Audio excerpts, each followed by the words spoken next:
Welcome all of you. या व्हिडिओमध्ये आपण तिसरा घटक आता पाहणार आहोत, जो आपल्याला स्क्रीनवर दिसतोय, जो आहे WH क्वेश्चन। हा सुद्धा प्रश्न आपल्याला प्रत्येक परीक्षेमध्ये 1 किंवा 2 मार्काला विचारला जातो। चला तर मग बघूया हा क्वेश्चन तयार कसा करायचा। बघा, हा जो क्वेश्चन आहे तो आपल्याला कसा विचारला जातो किंवा याच्या अगोदर आपण जाणून घेऊयात की WH क्वेश्चन कशाला म्हणायचं। तर WH क्वेश्चन आपण कशाला म्हणतो की ज्या क्वेश्चनची सुरुवात ही WH शब्दाने होते, अशा प्रश्नाला आपण WH क्वेश्चन म्हणत असतो। मग आता असे कुठले कुठले शब्द आहेत की जे WH वर्ड म्हणून गणले जातात, तर तुमच्या स्क्रीनवर दिसेल व्हॉट, याला मराठीमध्ये आपण काय म्हणतो, व्हेन केव्हा, वेअर कोठे, वाय का, हू कोण, हुम कोणाला, हुज कोणाचा, विच कोणता, हाऊ कसा, हाऊ फार किती दूर, हाऊ मेनी आणि हाऊ मच या दोघांचा अर्थ एकच आहे किती। मात्र हाऊ मच हे आपण संख्येत मोजता न येणाऱ्या वस्तूंसाठी वापरतो, तर हाऊ मेनी हा शब्द आपण संख्येत ज्या गोष्टी आपण मोजू शकतो तो प्रश्न विचारताना हा शब्द वापरत असतो। आणि अजून एक शब्द आहे हाऊ लॉंग। हाऊ लॉंग म्हणजे किती काळ। आता हे सगळं करताना आपल्या परीक्षेमध्ये नेमका कोणता प्रश्न येतो, तर परीक्षेमध्ये आपल्याला जो प्रश्न येतो तो असा असतो, make a WH question to get underline part as an answer.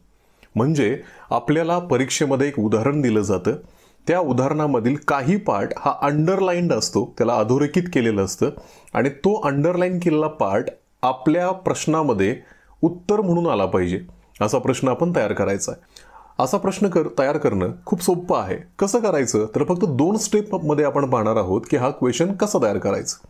तर चला तर मग सुरू करूया की हा WH क्वेश्चन आपण कसा तयार करू शकतो। बघा, आपल्यासमोर एक उदाहरण आहे the book was on the table, आणि ज्याला अंडरलाइन आहे असा पार्ट आहे ऑन द टेबल। आता आपण असा क्वेश्चन तयार करायचा आहे की ज्याचं उत्तर काय आलं पाहिजे, जे अंडरलाइन पार्ट आहे ते, आणि अंडरलाइन आहे ऑन द टेबलला।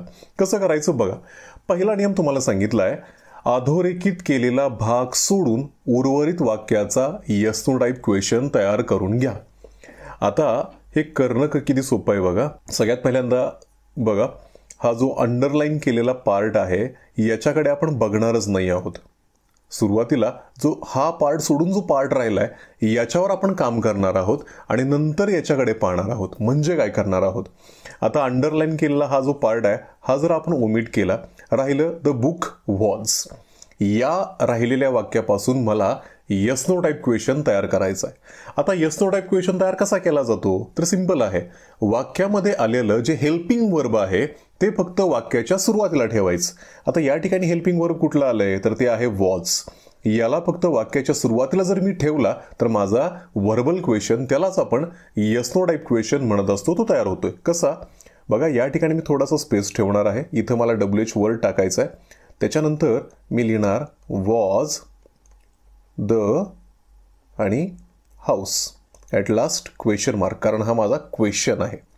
बघा, पहिली स्टेप आपण काय केली, पुन्हा एकदा लक्षात घ्या, जे वाक्य आपल्याला दिलेलं आहे त्यातला जो अंडरलाइन पार्ट आहे तो सोडून राहिलेल्या वाक्याचं आपण येस नो टाइप क्वेश्चनमध्ये रूपांतर करून घेतलं। पुढचा आणि शेवटचा नियम काय आहे बघा, पुढचा नियम असा आहे, त्यानंतर वाक्यातील अधोरेखित केलेला भाग काय दर्शवतो आणि त्याला अनुसरून तुम्हाला WH शब्द घ्यायचा आहे। म्हणजे काय करायचं आहे, आता ऑन द टेबल याला अंडरलाइन आहे, आपण पाहिलेला आहे।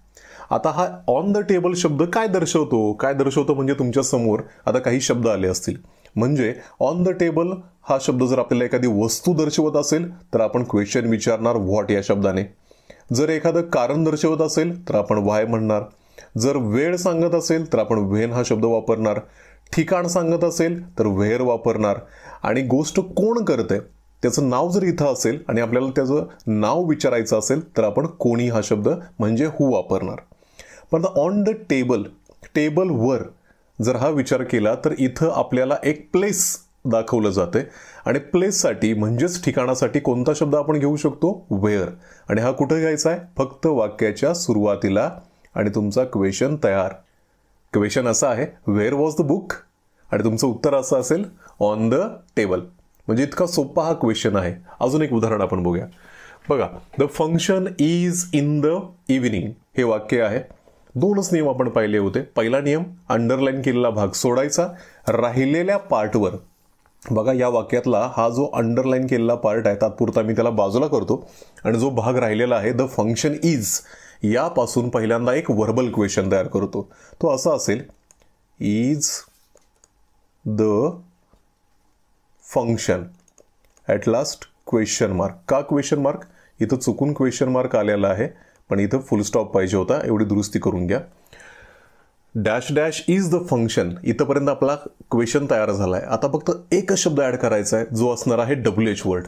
आता तो आपण कसा ॲड करणार? तर यासाठी आपण अंडरलाईन पार्ट जो आहे त्याच्याकडे पाहणार. इन द इव्हिनिंग संध्याकाळी. आता हा शब्द काय दर्शवतो? तर तो दर्शवतोय वेळ. आणि जर वेळेला अनुसरून आपल्याला प्रश्न विचारायचा असेल तर आपण कुठला शब्द घेऊ शकतो? आपण घेऊ शकतो व्हेन.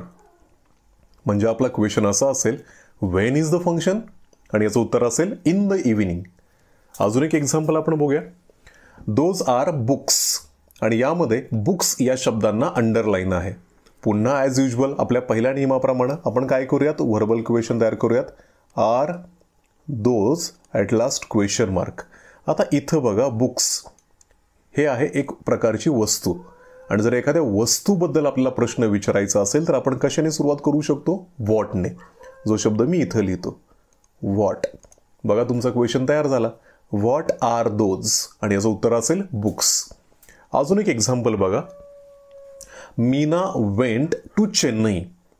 या वाक्यामध्ये अंडरलाईन पार्ट आहे टू चेन्नई, याला तात्पुरतं बाजूला सारूया. राहिलेला पार्ट आहे मीना वेंट. आता याचा येस नो टाईप क्वेश्चन तयार करायचा आहे. पण हा तयार करताना एक गोष्ट लक्षात आली असेल, आतापर्यंत आपण हेल्पिंग वर्ब सुरुवातीला घेत होतो पण या वाक्यामध्ये हेल्पिंग वर्ब आलेला नाहीये. मग अशा वेळेला आपण काय करतो? यापूर्वीच्या व्हिडिओमध्ये आपण पाहिलेलं आहे, आपण एकतर डू किंवा डज किंवा डीड या तिन्हीपैकी एखादं हेल्पिंग वर्ब घेतो. ते कसं घेतो? तर त्यासाठी आपण वाक्यामध्ये आलेलं मेन वर्ब पाहतो. या ठिकाणी वेंट हे मेन वर्ब आहे. हे मेन वर्ब जर फर्स्ट फॉर्ममध्ये असेल तर आपण डू किंवा डज या दोन्हीपैकी एक यूज करतो आणि मेन वर्ब जर सेकंड फॉर्ममध्ये असेल तर आपण डीड यूज करतो. आता वेंट हे सेकंड फॉर्म आहे. कशाचं? गोचं. Go went gone. त्यामुळे या ठिकाणी आपल्याला डीड हे हेल्पिंग वर्ब सुरुवातीला घ्यावं लागेल.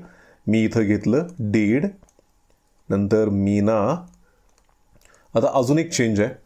यापूर्वीच्या पण व्हिडिओमध्ये मी सांगितलं होतं तुम्हाला, जेव्हा तुम्ही डू डज डीड प्रश्न तयार करताना घेताय त्याच्यानंतर येणार व्हर्ब हे नेहमी त्याच्या बेस फॉर्ममध्येच लिहायचं, म्हणजेच पहिल्या फॉर्ममध्ये लिहायचं. आता वेंट हा सेकंड फॉर्म होता पण कशाचा? गोचा. म्हणजे गो हे त्याचं फर्स्ट फॉर्म आहे, ते इथं आलं पाहिजे. आणि मग क्वेश्चन मार्क. आता आपण बघूया अंडरलाईन पार्ट काय आहे. तो आहे टू चेन्नई. टू चेन्नई म्हणजे इथं पण ते ठिकाण दर्शवते आणि जर ठिकाण आपल्याला एखादा शब्द दर्शवत असेल तर त्यासाठी आपण कोणता क्वेश्चन विचारू शकतो? तर तो आहे वेअर. बघा इथं मी शब्द लिहितो वेअर आणि माझा क्वेश्चन असा तयार झाला वेअर डीड मीना गो आणि याचं उत्तर काय असेल? टू चेन्नई. आणि यानंतर पुढचं एक उदाहरण आहे. They sleep during the day because they have to work at night. थोडंसं मोठं वाक्य आहे, किचकट वाटेल पण अतिशय सोपं आहे. बघा आपण कसं करणार आहोत. सुरुवातीला ज्याला अंडरलाईन आहे तो पार्ट आपण तात्पुरता बाजूला ठेवूया.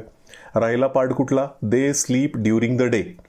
या वाक्यापासून मला येस नो टाईप क्वेश्चन तयार करायचा आहे. आता तयार करताना तुम्हाला जाणवेल की इथं सुद्धा कोणताही हेल्पिंग वर्ब आलेला नाहीये.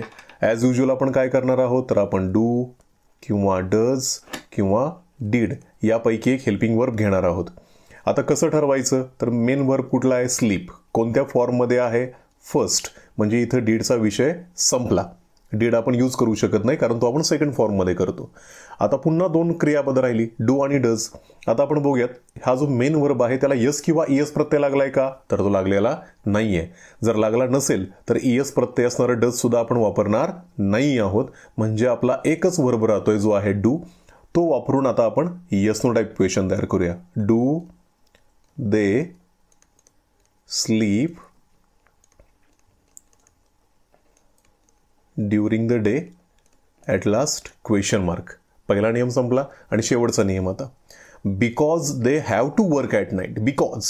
बिकॉज आलंय म्हणजे कारण सांगितलेलं आहे आणि जेव्हा कारण सांगितलं जातं तेव्हा नेहमी आपण व्हाय या शब्दाची निवड करतो प्रश्न विचारण्यासाठी. आणि म्हणून इथं मी विचारलं पाहिजे why do they sleep during the day आणि याचं उत्तर असेल because they have to work at night. अशा पद्धतीनं आपण वेगवेगळी उदाहरणं परीक्षेमध्ये आलेली सोडवू शकतो. अतिशय सोपा प्रश्न आहे. असेच इथून पुढे सुद्धा असेच टॉपिक मी तुम्हाला घेऊन येईन. Stay tuned, keep learning. Thank you.